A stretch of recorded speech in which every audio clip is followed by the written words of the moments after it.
Ladies and gentlemen, welcome to the Royal Society. It's good to see some familiar faces here and good to see some new faces as well for what is the first in an expanded series of library events. We're doing 10 this spring. If anybody hasn't seen the full programme, then we have plenty of handouts of the programme to pick up later, or you can view it on our Royal Society Library web pages. I've got a little housekeeping note here. Please fill in the comments forms after the lecture, and please switch off mobile phones as well. Right, the programme for today, we're going to hear a talk from our speaker, and then there will be a chance for questions and answers afterwards, and also a chance, if you haven't already done so, to look at the material we've put out relating to the history of the Chelsea Physic Garden. I'm going to be here well after 2 p.m, as will my colleague Felicity Henderson, Dr. Felicity Henderson, who is our new Events and Exhibitions Manager, so it's an appropriate time to introduce her. You may have been to her talk a couple of seasons ago about the early days of the Royal Society. And she's been a great help in putting today's event and the rest of the spring events programme together.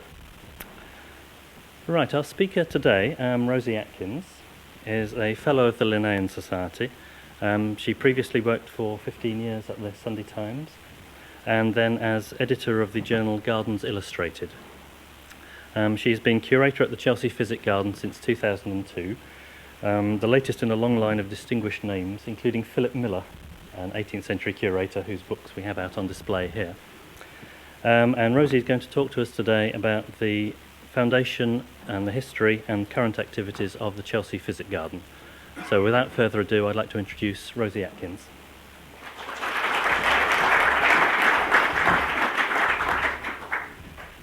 Good afternoon, everybody. Thank you very much for coming. It's a great privilege to come and talk at the Royal Society. As you know, there's a great link between the Royal Society and the Chelsea Physic Garden. And if you don't know, I hope by the end of the talk you certainly will. I'm going to use these slides very much as a sort of a running visual to what I'm going to tell you about the history of the garden and bring you right up to date. And I'm going to start with a picture that was found in Baghdad, dated 1224, and it's a picture of Dioscorides and his pupil looking at plants, doing really what the Apothecaries have been doing at the Chelsea Physic Garden and what we still do, thanks to a dictate by one of your presidents, Sir Hans Sloane, and certainly a man who we held in great esteem and have really, the garden probably wouldn't be in existence if it wasn't for Sir Hans Sloane. So he said that this should be a garden dedicated to the study of useful plants. And I'm going to just tell you a little bit about why that is. So here is Dioscorides, whose Materia Medica was really the main reference for our medical knowledge for 1500 years. And here's one of the reasons why the Chelsea Physic Garden's existence became so urgent. This is a plague doctor. He's wearing a leather protective clothing, a nosegay, which would have been full of herbs, and a pomander on the end of his cane, which would have been, again, full of sweet-smelling herbs to avoid the mal air, the bad air, the cause of the fevers, which, you know, now it's the plague, essentially. And in 1665, those of you who are good with your British history, you may know there was a terrible epidemic of the plague in London. And 1666 is the Great Fire of London. And 1673, not long after when the Chelsea Physic Garden was founded, really sees London in a state of economic collapse. The population had virtually left. The physicians, of which I'm astonished to say were about 30 in number, had gone where the money was, which was left with the royalty, those who could afford to take their entourage out of town to their country estates, leaving a bit of a vacuum. And nature abhors a vacuum, and the apothecaries were standing, in a way, in the wings. They'd been given their charter by James I in order to set up a guild, really, of practitioners who could say what was wrong with you and give you the simple or the remedy. And remedies have been around for a long time. I mean, this is a picture of a Papava somnifera, very, very well known to us all, the poppy, the the poppy that we get the heroin from, and also other narcotic drugs, but also a very vital part of the materia medica going back for centuries. And certainly it's still a great cause of wars, as not wars as well as still being used for morphine in medicine. And here is the great man himself, Sir Hans Sloane, the youngest picture, or the earliest picture I could find of him. But I think he was a man, I think, if you've ever read any biographies of him, quite the most amazing character. He was born in 1660 in a place called Killalea in Ireland, now Northern Ireland, near Strangford Lough. And he was one of 7 children. He probably had some form of TB, we're not absolutely sure, as a young man, but it meant that he was kept at home, rather cosseted. He was very careful about what he ate, what he drank, and that continued throughout his life. It gave him probably an interest in medicine. He went off, he was a Protestant of Scottish extraction, and he went off to Montpellier in France, which was Protestant, so he could study medicine to be a doctor. And he studied under a very influential man, which you see here is Pierre Magnol. He was an anatomist of great note, but he was also a botanist. And in those days, you really couldn't study medicine without studying botany. The two went hand in hand for hundreds of years. And here is a plant that was named after Magnol. You probably know it's magnolia. But I think that you'll find this a recurring theme in this talk of how plants got their names. Because, of course, without being able to identify plants properly, you can't actually be absolutely sure you're giving the right cure for the right disease. And sometimes it gets very confusing when a plant will both cure and kill you. Now, Sloane went off to... Can you all hear me all right? I do rattle on a bit, so if you want me to slow down, just... Sloane was a man of great energy, even though he had been sickly, and he was offered by he was asked his advice by the Duke of Albemarle if he could suggest a physician to go with him to Jamaica and the Caribbean. And I don't think Sloane was very slow to say, well, what about me, sir? And so he went off in his early 20s to Jamaica, the first British scientist to set foot in the Caribbean. And he really does show in the book that he wrote 18 years after his return, and he was only there for 15 months, just how much of a scientist he was. I'm sure in this august company you may disagree, but I've had people tell me that if it wasn't for Isaac Newton, he would probably be as famous as Newton. I mean, he really is probably a great unsung scientist in British history. So he goes to Jamaica, and he travels around the country. His book, which is in 2 volumes, is just full of the most extraordinary observations about musical instruments, about how people cured themselves from illnesses. And one of the things he noted was the use of cocoa. And obviously sugar cane was a big deal in Jamaica and in the other islands. And he noticed that the women would treat their children for consumption and other ailments by grounding the cocoa into cocoa, and mixing it with sugar, cane, and with milk. And being an entrepreneurial sort of chap, when he came back from his trip, he started to market Sir Hans Sloane's cure for consumption. He did it through the coffee shops, which was a great way to get your product out there. And you see here, it was sold at Sam White's, not that far away from here. And he made out that he was convinced that it was very good for your stomach. But of course now we know that chocolate is very good for your stomach, and it's quite widely promoted as a very, very useful thing to take in smaller quantities than some of us do take it.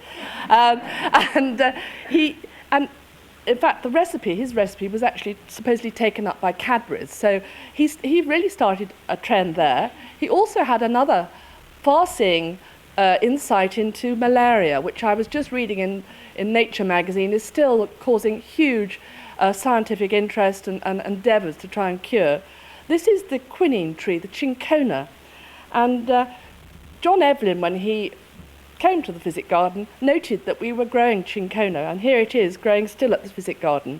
And Sloane, he really commandeered great shiploads of quinine to come to Britain in order to cure people like he was curing anyone who would be happy to take what was often called the Jesuit's bark, it had a very bitter taste. So a lot of people were a bit anti-taking it because we were at war with the Spaniards, and they thought it was some popish plot to poison them. So anything with a bitter taste has quite a problem for people taking it, as we all know.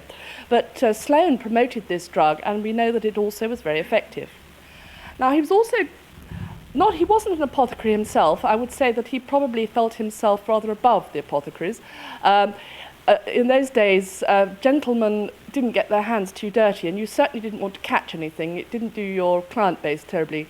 Didn't get your customers coming to your surgery if you were ill yourself. So they used to do an awful lot of doctoring, if I can say it, at a distance. People would send urine samples to their physician.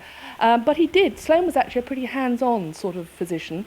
He had a surgery up in Bloomsbury, and he would see the poor before 10 o'clock for a very much reduced fee. He was also physician to the royal family, Queen Anne, who lost a lot of children, and there are a lot of other people. He was extremely well connected. So he's a player in the apothecaries firmament, but he's not an apothecary himself. And of course, he was interested in what the apothecaries were doing, which was kind of rare. I think there was a lot of animosity between the apothecaries and the physicians. But the apothecaries were really what I call the beginnings of our GP, the general practitioner. And they were very keen on getting the remedies, which you see put on the shelves here, and prescribing the right remedy. Now, they felt that the way to... They were mostly botanists themselves. They saw that the way to teach their apprentices was to have a teaching garden. And they based their teaching garden in Chelsea, on land rented for the purpose, on a garden that was created by this gentleman, Clusius, in Leiden in Holland. Now, this picture shows a small garden which you can still visit, and I would recommend it. It's quite fascinating, which is based on order beds, which you can see here, and the apprentice physicians and apothecaries would walk up and down, rather like a library, where you see all the plants in different families, in different beds, and you can compare and contrast, and also learn to be able to recognise them. So this is a picture I took of how small the garden at Leiden is. And the apothecaries were very inspired. They sent some of the early gardeners over to Holland, but the first 10 years of the Physic garden's life was a rather rocky one. We hardly had a fence around the 4 acres space. The apothecaries were always impecunious. But this is a plaque on our wall saying that they could actually afford a bit of wall by 1686. And they started to really develop this garden. And the reason they chose the spot at the Physic garden, just by Chelsea, as we now know, I learnt the other day it was actually part of Middlesex, but it was way out in the country. And the reason that they were attracted to the site was because of the river. And I don't know if you know that their Guild Hall, it's one of the oldest and most beautiful of the Guild Halls at Blackfriars, is very easily accessible by river. So they were able to rent a gaily painted barge for their guild as their guild became more prominent. And you see in this picture 3 little rather tastefully painted boat houses on the Thames. That is actually the Physic garden. And of course you can see it better on the famous Haynes map, which was the first engraving of the garden, which is on the table here, which is the property of the Royal Society. And you can see at the bottom, your bottom right, the boathouse. One is the apothecary's boathouse, but as I say, they never had any money, and they had to rent out the other 2 boathouses to whoever would rent them. The tallow makers, the candle, who made the candles, or the vintners would rent it as well. And you see, it was actually rather a fine place by 1751, which is when Haynes map was created. You also see the influence of the famous gardener, Sir Philip Miller, represented in the aloes, that he set up an amazing collection. The 2 aloes either side of the map. I'll come back to that. And you also, I'm going back to the early days. Within 1680s, we had a very good head gardener, John Watts, and he went over to Leiden in Holland, and he started to exchange seeds with that botanic garden. And he came back with some seedlings of this cedar of Lebanon. And I don't know if go back to the map, the Haynes map, you can see those 4 trees either side of the tank in the centre of the garden. Those trees became really iconic. They were, you could see them as you went up and down the river for certain, and they were just extraordinarily unusual trees because not many people had not only got them to grow but also to set seed. And the reason we really don't have them at the Physic Garden anymore, which is a sadness, is this is one of the offspring of the Physic Garden Cedars of Lebanon at the the Cambridge Botanic Garden. And you can see the size of the tree and the lady pushing the pushchair. They are enormous trees, and they do also have a life of about 300 or so years. You can show off to people when you go to stately homes and you see a really beaten up old cedar of Lebanon. You can pretty well date it's 1700s would have been when the estate was created, because they were not only signature trees of the Physic Garden, they were status trees.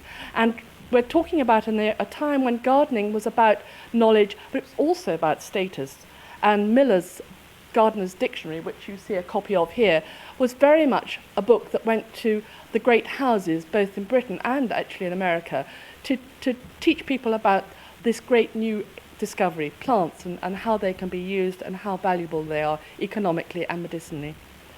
So here we are back with Sloane again, who employed the famous Philip Miller. I'm sending out a challenge, actually. We don't think we have a portrait of Philip Miller. And it's a great shame because he was the head gardener at the Chelsea Physic Garden for 50 years and wrote so much. I'm just thinking that in some library such as this, there is a portrait. So if anyone feels like making that a mission in the garden's 25th anniversary year of being open to the public, I'd love to hear. Now, Philip Miller was the gardener at the Chelsea Physic Garden from 1720, and as I say, appointed or strongly suggested as the appointment by Sloane. And Sloane was also at this time, he'd made enough money out of his various endeavours, the chocolate, the quinine, the high-paying patients, and he also, I omitted to mention, came back from Jamaica with a rich widow who had estates. And he found himself in very, very good circumstances. He was able to buy the manor of Chelsea, and that is a large estate that belonged to Charles Cheney. And the poor old Apothecaries couldn't actually afford the £400 ground rent, so they found Sir Hans Sloane, their landlord. And Sloane, they couldn't actually afford the rent either, so Sloane looked fairly kindly at them and said, well, in return for specimens, I want 50 specimens a year being sent to the Royal Society. You can have your rent in perpetuity at £5. Now, I sometimes get visitors into the garden saying, oh, a peppercorn rent. Well, I don't know if any of you know much about peppercorn rents, but peppercorns in those days were worth a fortune. And in fact, £5, as you well know today, isn't worth very much, and I still actually pay £5 a year rent to Lord Cadogan. Sometimes he accepts my cheque through sort of gritted teeth, but of course the site that the Physic Garden is now on is probably one of the most expensive pieces of real estates in London. So thanks to Sloane and Miller far surpassed this challenge. He produced enormous numbers of specimens, and there's a specimen book of the receipts that he sent on the table there. And this is one of the herbarium specimens. You can't probably see very well, but it says 1738, plant from Chelsea Physic Garden, sent to the Royal Society in accordance with the Hans Sloane's deed of covenant to the appointment of the company in 1722. So we still actually have one of the cabinets that's a herbarium cabinet that's, I think, the oldest herbarium cabinet in continual use in the country. And here's a page from Miller's very important dictionary. He went into 8-9 editions, the 9th after his death, and was incredibly important. And interestingly, there's a mention on the table here of cotton, Glycipium. This is a picture of cotton for those of you who don't recognise it, and an illustration of the plant. And Miller was very involved in the hybridisation of this plant, and it was taken out to the new colony of Georgia, which Sloane, amongst others, had persuaded King George to give to debtors and various other felons who were would have otherwise have had a rather short life in the debtors' prison. They were all stuffed on boats and sent out to the colony.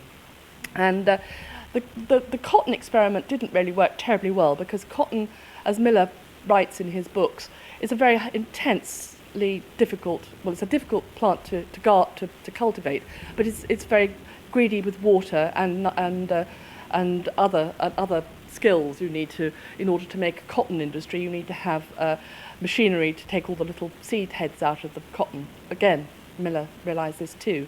And the cotton trade in America didn't really take off until the whole slave trade, which Sloane was very much against, took place. So, but what is interesting is that the ingenuity and the vision of these people, thinking that they could set up a colony of people and take economic plants, mulberries from the Physic garden, vines. There are some rather tragic letters from some of the felons saying that there wasn't enough rum in the consignment, but it was obviously, Georgia was an amazing experiment, and it certainly interests people who come to the garden who have American ties. And also you'll see on the table here work by this extraordinary artist, George Dionysius Eret, who was a German illustrator, botanical illustrator. You probably see, I'm showing you a lot of plant illustrations. Plant illustrations are really one of the ways, apart from looking at the actual plant, of identifying the plant and learning about it. And you'll see from these wonderful drawings how detailed the illustrations became at this point. They had been, remember the picture of Dioscorides, pretty difficult to identify a plant from, but now they're getting absolutely brilliantly good at it. And he was the master. Here is a wonderful picture of an amaryllis. And he came over and met Sloane and Miller in 1735, and he was pounced on really by them both. Miller obviously wanted him to paint plants from the garden, which indeed he did, and Sloane was very keen that he painted plants for him, and also the Royal Society must have received quite a lot of his work, as you see from the wonderful examples. He actually ended up marrying Miller's wife's sister, and he also became incredibly vital part of Linnaeus's work. It was really, I think, Linnaeus had the ideas of how to systematically order the plants, or the whole of nature, essentially. But it was Eret who really put the pictures together of how one could do that. They worked very closely together. Eret didn't always get as much credit, I think, as he might have deserved. But there, with Eret and his style, you also got this extraordinary lady called Elizabeth Blackwell, who found herself in dire circumstances. Her Scottish husband had fell foul of the publishing guilds and found himself in the debtors' prison, and she found herself without any money coming in and children to feed. So she took up lodgings in Swan Walk, which is the little road next to the Physic garden, and persuaded Miller and Sloane to let her come in to the garden and paint pictures of the plants. And she produced a wonderful book called The Curious Herbal, which, this is a picture of one of the aloes that you see. There's the picture that she did, which is probably a lot less sophisticated than Eret's wonderful drawings. But what was so significant about this work was it was written in English. Because, of course, up until this point, Miller wrote in English, but certainly Eret was German. Most of the common parlance and written work was all in Latin, which was a bit of a problem for Linnaeus. His Latin wasn't particularly brilliant. But here is the young Linnaeus. In 1736, you had Elizabeth Blackwell swishing through the garden in her long skirts, producing 500 different drawings of plants in the garden. You also got in 1736 Linnaeus, coming from his work in Holland, working for an Anglo-Dutch import magnate, Clifford, where he was running his garden. He managed to get an introduction to Sloane and to Miller, and it was terribly important for this young man to come and talk to these people about how he could put forward his ideas of this binomial system and also a sexual system of identification of plants, which he was obsessed with. The sexual system of being able to identify plants through counting pistils and stamens has rather gone by the board as being not a terribly good idea, and it was frowned on because the dreaded word sex was involved. But certainly the binomial system, we all know, we still have and use, from Homo sapiens to plants to animals. It was a stroke of complete genius. But he had a hard struggle to get people to accept it. Certainly Miller was very, very anti and didn't actually accept it until the 8th edition of his dictionary. And Sloane thought he was a complete upstart. I think he didn't probably have he didn't immediately get on with people. But here he did get on in life. He went back to Sweden and he became the director of the Botanic Garden in Uppsala. And here we have a picture of the kind of, if any of you might have actually been to Uppsala. Of course, there was so much to do with Linnaeus last year with the tercentenary celebrations. Now, Miller didn't particularly endear himself with Linnaeus and vice versa, but they did correspond in a way that it is quite extraordinary to read the correspondence between people like Miller and Linnaeus. I love the fact that Linnaeus could write to Miller saying, "Botanist, Chelsea, London," and it gets there. I mean, our post would really struggle today, and likewise he would write Count von Linné, Uppsala, Sweden, and he'd get it too. So they did have a lot of exchange of information and plant knowledge, and in fact, you probably know that Linnaeus liked to name plants sometimes, in honour of people that he respected, and also he would, some of the people he didn't like, he would name really unpleasant little plants, give them the name of the person who'd upset him. But this is Malaria, which is a plant named in honour of Miller.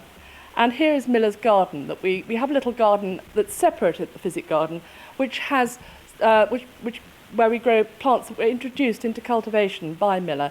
I think he introduced 48 different new species from America alone. He was absolutely prolific in his 50 years working at the Physic Garden. But it all ended rather in tears. In 1770, after 50 years of hard work, he fell out with the Apothecaries over labelling, over naming plants, would you believe? And it was just at the time when the garden was going through a bit of a hiatus. You've got this young man who you know very well, another of your presidents, Joseph Banks, coming back from his epic voyage on to Tahiti, New Zealand, Australia, around the world on the Endeavour with Captain Cook. And of course, Kew hadn't come into the picture at this stage. So the plants from that voyage and the seeds collected came to the Chelsea Physic Garden. And this is a picture I took in Tahiti of the sort of typical coastline that the Endeavour would have come across. And of course, I think Banks lived very close to the Physic Garden and knew Miller well, and he would have been influenced by Sloane probably, and Miller undoubtedly, who were always looking for uses of plants, looking at bread. I mean, I'm sure the breadfruit idea certainly wouldn't have just sprung into his head. He'd have probably known about breadfruit already and probably have learned a lot of what he knew from the Physic Garden. This, for those of you who, Linnaeus sort of struggled along in his way, not totally getting the recognition he would have liked. He was a great teacher, there's no doubt about that, but when he died, he had rather a useless son, and Banks was rather keen to get hold of Linnaeus's collection. Couldn't actually afford it himself, though he was incredibly wealthy, and he managed to persuade John Smith, who was, had the ear of his dad, who had plenty of money, to go and make an offer to Linnaeus's widow. And this is a wonderful picture of Linnaeus's collection coming over to Britain, completely false. It was in a book that Smith wrote about the collection. It was a real bit of jingoism, saying that the Swedish hadn't realised how valuable the collection was and sent a gunship out in pursuit. Apparently completely fictitious, I'm told on very good authority. But it just shows you can never quite trust what you read in books. Now back to the Physic garden. This is the bell that used to be rung to bring the apothecaries into the apprentice apothecaries into the garden after one of their herborising expeditions.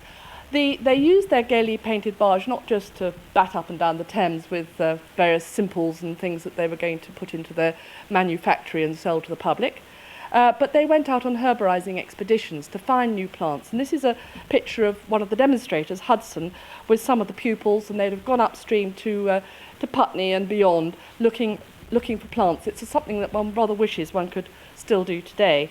And then they'd probably come back and have a jolly good lunch in the pub called the Swan at the end of Swan Walk, and come into the garden when the bell was rung.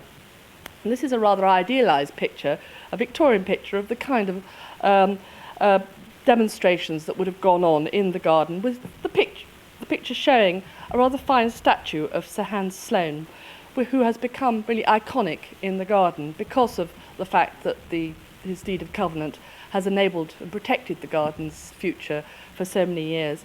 It was actually supposed to go into a recess in the orangery, but it never quite fitted. This is the story of the Physic garden has lots of never quite fitted stories, and he was placed outside in the middle of the garden. Now, the sort of thing that Sloane may have prescribed, and certainly the apothecaries would have prescribed, and probably would have been familiar to all our grandparents and great-grandparents, are these kind of receipts that show that just how plant-based a remedy would have been. There's an ounce of motherwort, an ounce of skullcap, an ounce of valerian, an ounce of mistletoe, and an ounce of wood betony, and you boil in a quart of water and you take it 3 or 4 times a day for your nerves.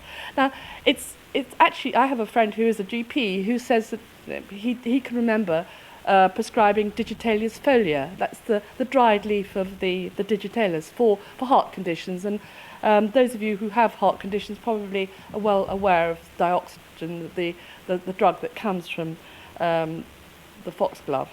And here we have tea. It's not just medicinal plants. Tea, which probably did start off as being rather good for you, became a really vital part of our economy. I mean, we took tea from China and set up our plantations in India as the colony grew. And the reason that it could be done was thanks to one of the apothecaries, a chap called Nathaniel Bagshaw Ward, who had the idea for this Wardian case, where the plants were transported on the deck of ships in a sealed environment, which meant that they didn't really need to be watered. And this was an important thing because the chaps on these ships tossing around the seas would hoard water. It was a very precious commodity, and of course seawater isn't much good for plants. So this really enabled one of the following curators, a chap called Robert Fortune, who was at the Physic garden for a couple of years in 1870s. He got the opportunity to go back out to China and take seedlings to India, and really was the beginnings of our tea industry. Sort of our own insatiable need to drink the stuff, which I think goes on today. But it was thanks to this very clever invention. Now, the apothecaries gave up on the Physic garden, not because they wanted to, but their fortunes very much changed around the end of the 19th century. 1899, they were really no longer grinding their simples and producing medicines. They are now an examining body for medics, and they still have their very fine hall, but they said that they could no longer afford to keep the Physic garden going. So it was at a time when the embankment had been created. There was a lot of money worries, and here's the gate, which is now cut off from the river by the road that roars on one of our southern boundaries. And they passed the garden on to something called the City Parochial Foundation, whose main aim in life was to protect public spaces and educate the poor. And it's astonished me that it took them 100 years to realise that we didn't really fit their bill. The garden wasn't open to the public, and it didn't have anything to do with open spaces or the poor. So we did very well with them, actually, that they did allow us to remain until 1983, when the garden really was in a state of crisis. The then charity, City Parochial Foundation, offered it to the National Trust and various other bodies, but of course without any endowment, it wasn't a very interesting proposition. So the great and the good around Chelsea, and some benefactors that we're still enormously grateful to, raised about just over £1 million, and the charity that I now work for was set up and to run the garden and make it sustainable. But of course, the world has changed an enormous amount since 1673, though we still have the order beds, as you see here on a frosty morning. And something else we still do, that we've been doing since 1684, is exchange seeds with other botanic gardens around the world.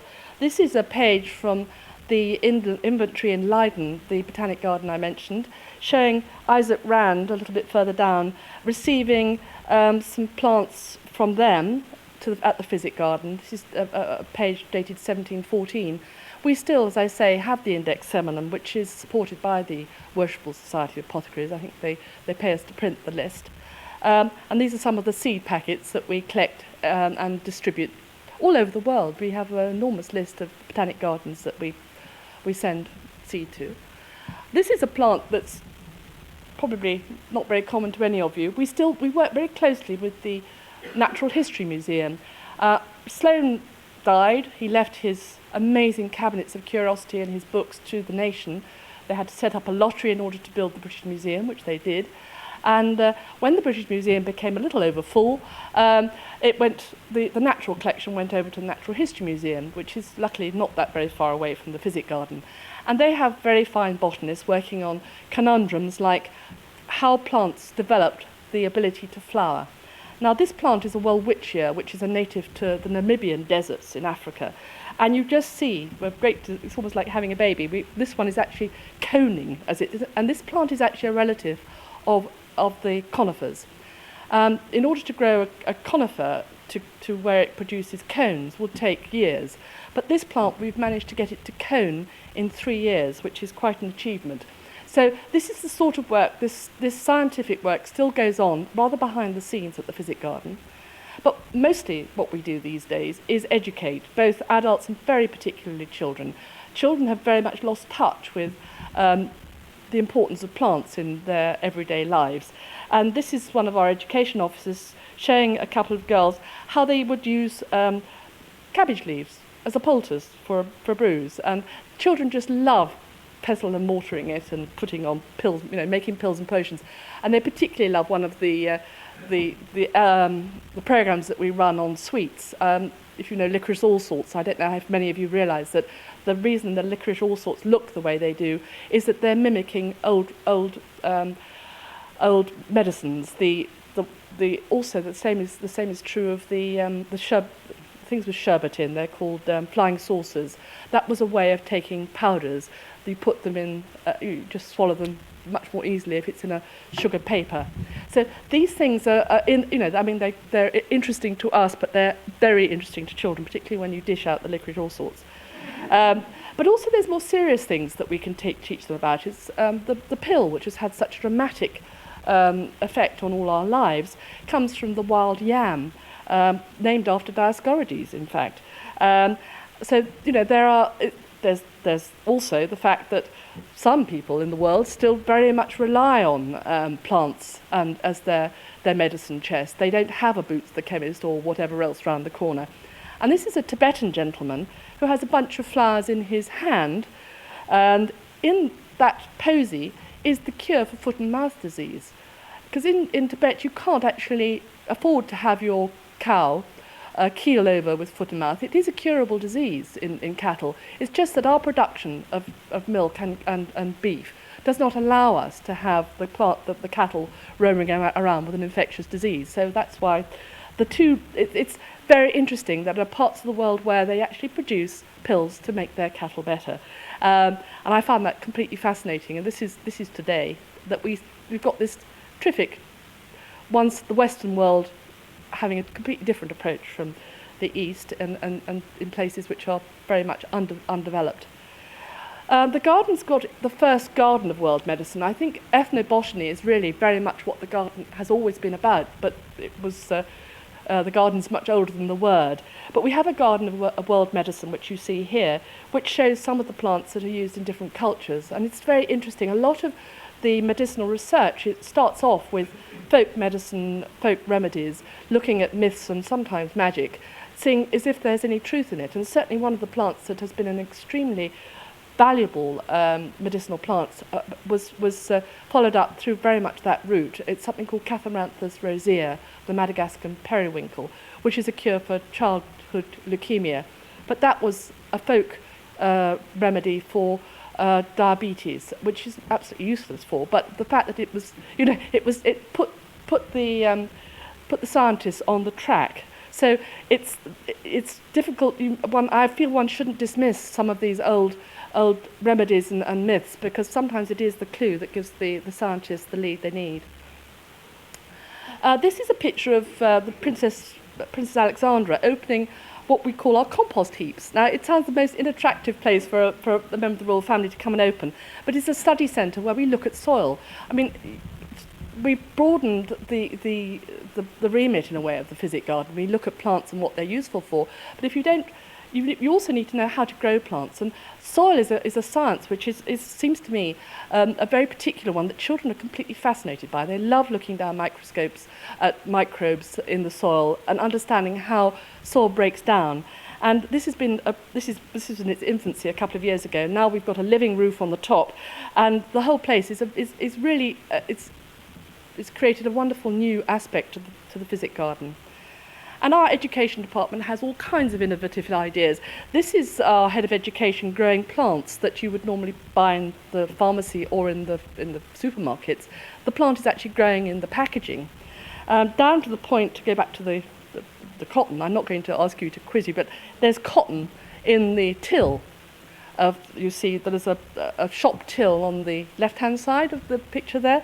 And the reason that the head of education has put cotton in there is because you still get cotton in the banknotes, so that if you go through the washing machine, it's not a complete disaster. But these are things that touch people. That plants are in just about most things we do, and certainly essential for our everyday life. We've also got a lot of we try and exhibit some of the things we've got in our archives, which are nothing like as fantastic as the Royal Society's. But we've got a cart, an information cart, which tells about the life and work of Linnaeus, and the green one is on the life and work of Sir Hans Sloane. And you see the great gentleman's head on the statue, which is just there. And then we've also created a Linnaeus garden, so that people can actually understand the binomial system and see the plants that are in a sequence. I mean, there's a Brisa, Maxima, Media, and Minima, and just so how clever it was as a way of ordering the world, much easier than having to describe a Magnolia grandiflora in its pre-Linnaean state, which was, I think, it's almost a sentence, and every description of a plant alters depending on who's actually describing it. So we've got a lot to thank Linnaeus for, and as part of our last year's celebrations, we produced a set of playing cards, a form of happy families, so that you could teach both young and old how to play happy families using the plant families. Seemed to be very appropriate. And Sir Hans Sloane, again, your president, he's been exhibited at Chelsea Flower Show. This was in his 250th anniversary of his death a few years back in 2003. They did a garden at Chelsea Flower Show with his cabinets of curiosity. And if you go to Chelsea Flower Show this year, he's going to be, they're going to create a garden at Cadogan Estate in his honour yet again. And this time it's going to explore climate change. Now, climate change is very rarely off the news at the moment. And we've just had two very busy weekend openings in February to celebrate the winter flowering plants that are in the garden, but also we have a fantastic snowdrop collection, and we couldn't believe the number of bees that were actually buzzing around in February. I mean, bees certainly know something that perhaps we don't. And if you, I haven't asked how many people know the garden, but if you come to the garden, you'll probably benefit from a guided tour by some of our volunteer guides. But as we open more frequently, we open Wednesdays, Thursdays, Fridays and Sundays, as of Easter, March the 19th. Sometimes our guides get a little frazzled with too large a group. So Sir John Snow, if you recognise him, the newsreader, has narrated a very good audio guide of the garden, and it's absolutely splendid. Sometimes people hate them, but it's a very nice way of self-guiding your way around the Physic garden. He has a lovely voice, he really does, and he's really done us proud. Oh, not bad. This is the last slide, you'll be glad to see. This is one of the old admission tickets, which we actually now use as our admission ticket. But you see Miller and Sloane's name on the books on the bottom left-hand corner. And it is a very special year for the Physic Garden. It's 25 years of being open to the public. All those years that the garden's been in existence, it was a closed garden. It was just purely for, I'm sure members of the Royal Society were allowed in, and certainly the Apothecaries were allowed in, but the general public really weren't. But education is so much part of what any botanic garden does these days. I'm not sure what Sir Hans Sloane and Joseph Banks would have thought of how we now run it, but I hope they'd approve, and I hope when you come and visit, you'll approve too. Thank you very much.